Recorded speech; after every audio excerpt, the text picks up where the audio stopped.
What's up, guys? It's me again. So, yeah, DeathTalk episode 2. This is gonna be a episode about me talking about why I became who I became, and why I love what I love, and mainly just kind of like a door opener to people who don't quite understand or just, I guess, think it's stupid. But yeah, I'm gonna be talking about why I love metal, mainly why deathcore is my go-to for my genre of music and my crowd of people that I just love to be with. And so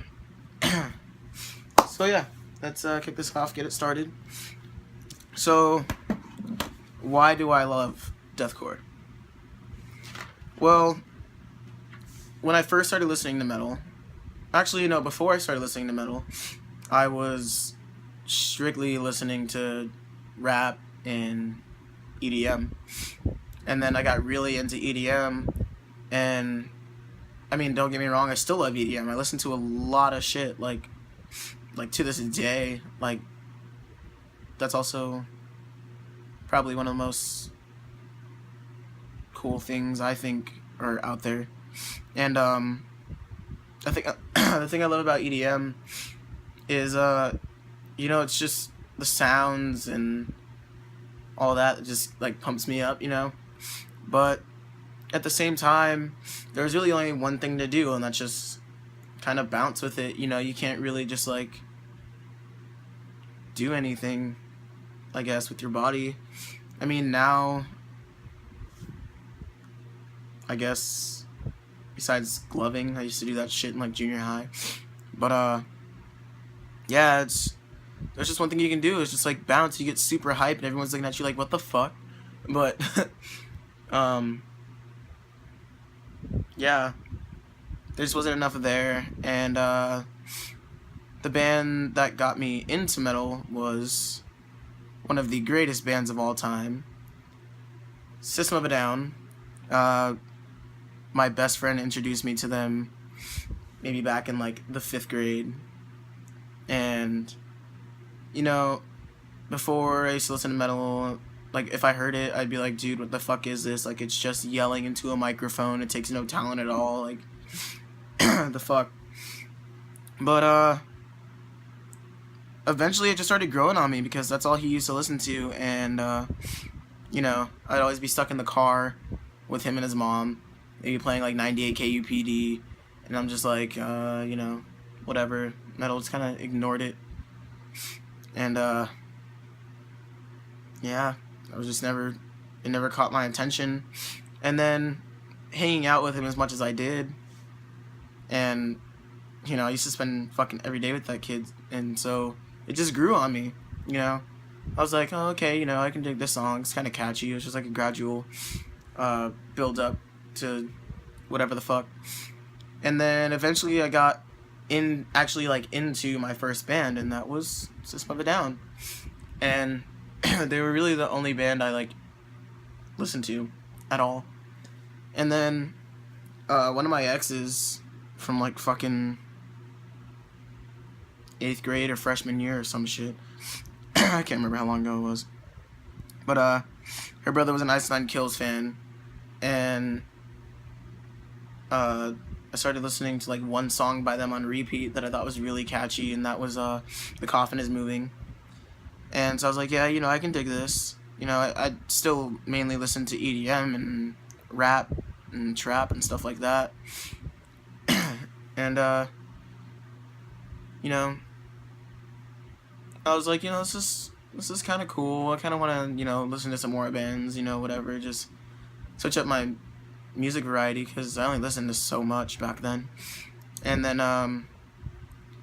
my other friend, who I didn't meet until, I believe, freshman year, she sent me this link to this video and told me that she just went to one of their shows, and it was Attila. And so I was like, the fuck? Attila? It sounds like Nutella. And I was like, this seems gay as fuck. And then I watched the music video to About That Life, and I was like, too heavy, you know.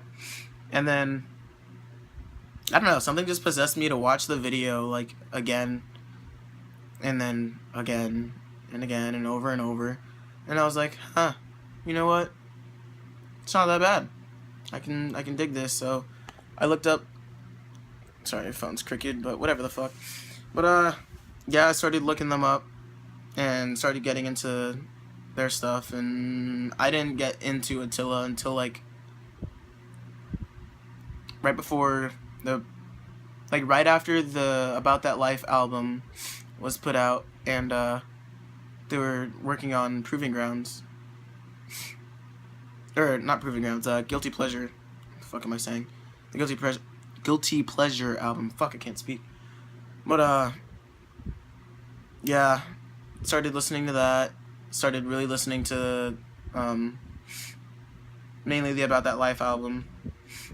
And then I got into the Guilty Pleasure, obviously, and then I got into their old stuff. And that's what introduced me to metalcore and like core genres. And then after them, I found Suicide Silence, and to this day, Suicide Silence is one of my favorite bands, right up there with Chelsea Grin for me. And then yeah, so I started getting into Suicide Silence, and then after Suicide Silence, I got into Chelsea Grin, and so started this big fucking new thing of music for me. And like, I was like, how do they even do this vocal stuff? I was like, I used to think it was just yelling to a microphone. It took no talent. Then one day I was doing I had to do I failed a math class and had to do what's it called, Primavera. And so, you know, my mom was never home, so I always got bored, and I just like listened to the stuff. And as I was doing my homework, I was like, how do you even do this? You know, I'm gonna just go on YouTube, look up how to do these vocal things, and then so like thus begun my like vocalist thing. Yeah, so then I started like just practicing it, and I was like, okay, I'm gonna try this. Did it, fucked my throat, and I was like, oh god, so it's really not just yelling. And ever since, I've been doing vocals, and eventually I'll put up a video of me doing like a vocal tutorial or whatever. But yeah, that's my background really, and I just think that a lot of people get really close-minded when it comes to metal. Like, they had my thought process, like, oh, it's just yelling into a microphone and it's a whole lot of noise, but no, there's a lot more to it than that. It's a lot of talent. Like, these guys spend days just sitting in their rooms, fucking playing the guitar, slamming the drums, fucking practicing vocals like me, dude. I probably practice vocals every day. And I just don't think people are willing to open up their minds or even like think twice about any other genre except the one that's fad. So like now everyone just listens to fucking rap, and in all honesty, I don't give a fuck who you are. You can argue with me about this all day. Metal has more meaning behind it than any other genre of music out there. I mean, it's probably the same amount of meaning as blues. Like, if you've ever listened to blues, you know it's come from a fucked up background, and that's kind of how metal is. Or like, you don't even have to have a fucked up background to just feel what the vocalist is saying. I mean, yeah, I get it. If you don't listen to metal, or you never have, and you decide to listen to deathcore first, you're not going to be able to understand what most vocalists are saying unless it's, you know, a band that has pretty clear vocals, like the newer Chelsea Grin, not really like the old 2010 Chelsea Grin with the fucking Chelsea Grin EP or Desolation of Eden album or My Damnation. Like, you're gonna have to look up the lyrics for that, I guess, unless you literally want to sit there and listen to it on repeat and understand what they're saying. But once you get past the yelling, quote unquote, and you actually like do some research, there's just so much power and so much